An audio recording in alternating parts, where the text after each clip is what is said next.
मराठा आरक्षणाच्या मुद्द्यावरून राज्य सरकार आणि मनोज जरांगे पाटील यांच्यामधील चर्चेला आज पुन्हा एकदा वेग येणार आहे। कारण की मनोज जरांगे पाटील यांच्या मागण्यांवर चर्चा करण्यासाठी राज्य सरकारनं मंत्री उदय सामंतांच्या नेतृत्वाखाली शिष्टमंडळ पाठवण्याचा निर्णय घेतलाय।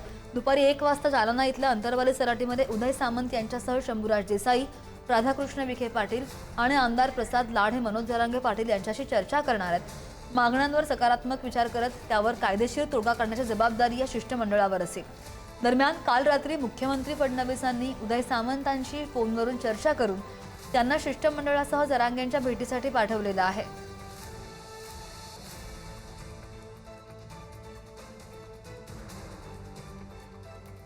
आणि आज भेटीची ही दृश्य आहेत। जरांगे यांच्याशी चर्चा करण्यासाठी उदय सामंत हे गेलेले होते आणि या संदर्भात आणखी जाणून घेणार आमचे प्रतिनिधी गौरव साळी आपल्या सोबत आहेत। गौरव, चर्चा झाल्याचं दिसतंय, काय झालं या चर्चेमध्ये?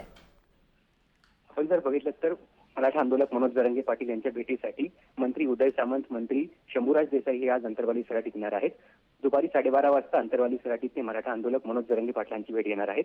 आणि आपण जर पाहायला गेलं तर मनोज जरांगे पाटील यांनी मराठा समाजाच्या विविध मागण्यांसाठी 29 ऑगस्ट पासून पुन्हा एकदा आमरण उपोषण करण्याचं जाहीर केलेलं आहे आणि हे आपलं शेवटचं आणि निर्णायक उपोषण असेल असं जरांगे पाटलांनी स्पष्ट केलेलं आहे। तर त्याच पार्श्वभूमीवर आज जरांगे पाटील यांच्याशी चर्चा करण्यासाठी व सरकारची बाजू जरांगे पाटलांपर्यंत मांडण्यासाठी आज मंत्री उदय सामंत आणि मंत्री शंभूराज देसाई अंतरवाली सराटीत येणार आहेत। या दरम्यान काय चर्चा होते, जरांगे पाटलांची मनधरणी करण्यात सरकारला यश येतं का हे पाहणं महत्त्वाचं असणार आहे। श्रद्धा, अगदी गौरव, सगळे ताजे अपडेट घेतले, धन्यवाद दिलेल्या माहितीसाठी।